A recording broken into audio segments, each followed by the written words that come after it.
বৃষ্টি শেষ হয়ে গেল, রৌদ্রে দেখা পেলাম।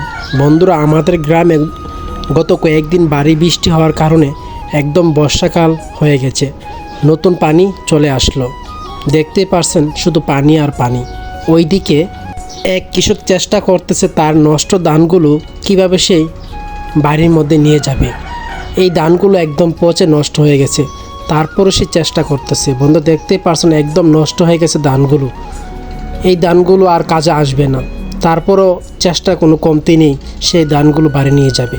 ওইদিকে হাঁসগুলো নতুন পানি পেয়ে তাদের নতুন জীবন ফিরে পেল এবং নতুন পানির মধ্যে হাঁসগুলো ছোটাছুটি করতেছে। এই বর্ষাকালে আমাদের গ্রামে অনেক ক্ষয়ক্ষতি হয়ে গেছে। দেখতে পাচ্ছেন বন ধান একদম তলে গেছে এবং মানুষ চেষ্টা করতেছে এইগুলো তারা কিভাবে বাড়ির মধ্যে নিয়ে যাবে।